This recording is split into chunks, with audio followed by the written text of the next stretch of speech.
Good morning children. आओ हम लोग आगे पढ़ें। रहमन देखी बड़ेन को, लघु न दीजिए डारी, जहाँ काम आवे सुई, कहा करे तरवारी। आओ इसे समझते हैं। रहीम कवि जी कहते हैं कि अपने सामने बड़े या शक्तिशाली को देखकर छोटे या निर्बल की उपेक्षा या अपमान नहीं करना चाहिए। देखी बड़ेन को मतलब शक्तिशाली को देखकर लघु मतलब छोटे या निर्बल को की डारी मतलब उपेक्षा नहीं करनी चाहिए, क्योंकि जिस काम के लिए छोटी सी सुई उपयोगी सिद्ध होती है वहाँ तलवार उपयोगी सिद्ध नहीं हो सकती। जहाँ काम आवे सुई, कहा करे तरवारी। अर्थात इस संसार में छोटे तथा बड़े सभी का अपना अपना महत्व है बच्चों। सबका अपना अपना कार्य होता है, कोई दूसरे का स्थान नहीं ले सकता, अतः सभी का सम्मान करना चाहिए। यहाँ सुई और तलवार का उदाहरण देकर रहीम कवि जी हम लोगों को समझाने का प्रयास किए हैं। तो आओ इससे प्रश्न निर्माण करके और अच्छे से समझें।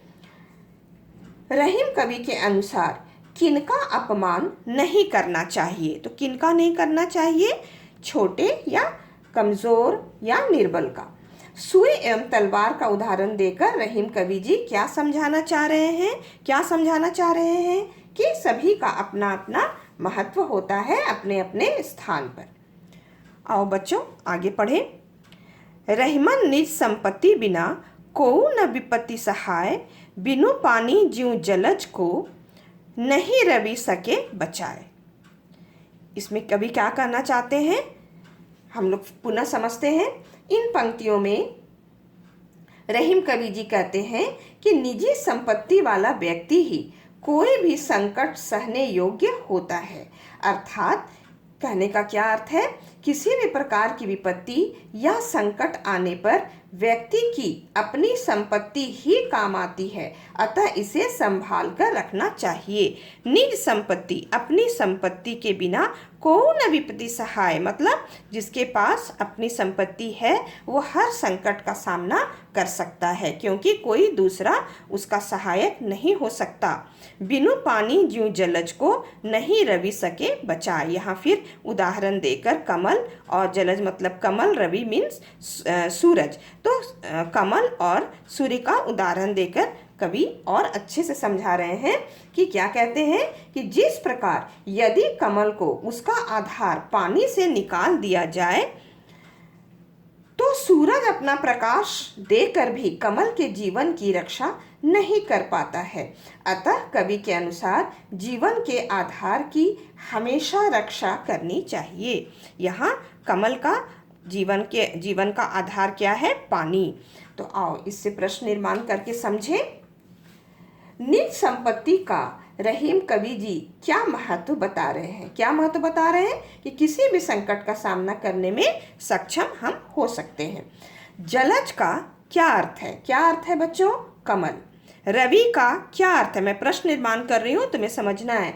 रवि का क्या अर्थ है? क्या अर्थ है? सूरज।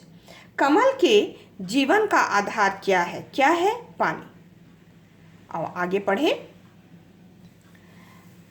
रहमन पानी राखिए, बिनु पानी सब सून, पानी गए न उबरे, मोती मानुष चून।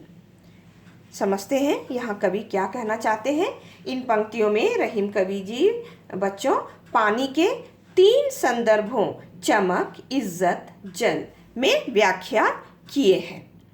अब एक एक करके समझते हैं। कवि कहते हैं कि चमक के बिना मोती व्यर्थ है। मोती के संदर्भ में मैं समझा रही हूँ कि कहते हैं कवि कि चमक के बिना मोती व्यर्थ है, अर्थात चमक ही मोती की पहचान है, इसके बिना उसका अस्तित्व ही नहीं। पुनः दूसरे संदर्भ मानुष मतलब मनुष्य के संदर्भ में मैं समझा रही हूँ कि पुनः कवि क्या समझा रहे हैं कि दूसरे संदर्भ में कहते हैं वो कवि कि इज्जत या सम्मान के बिना मनुष्य व्यर्थ है। एक बार इसके नष्ट हो जाने पर इसको पाना मुश्किल सा हो जाता है, अतः अपने सम्मान को बनाकर रखना चाहिए। अब चून के संदर्भ में समझते हैं। तीसरे संदर्भ में कवि कहते हैं कि बिना पानी या जल के आटा व्यर्थ है, क्योंकि जब तक आटे को जल के साथ मिलाकर गूंधा नहीं जाता तब तक उसका कोई महत्व नहीं। गूंधने के पश्चात ही बच्चों हम उस आटे का इस्तेमाल अनेक तरह के पकवान बनाने में कर सकते हैं। आओ बच्चे इससे प्रश्न निर्माण करके और अच्छे से समझें। इन पंक्तियों में, इस दोहे में रहीम कवि जी पानी का कितने संदर्भों में व्याख्या किए हैं? ये पहला प्रश्न तुम बना सकते हो।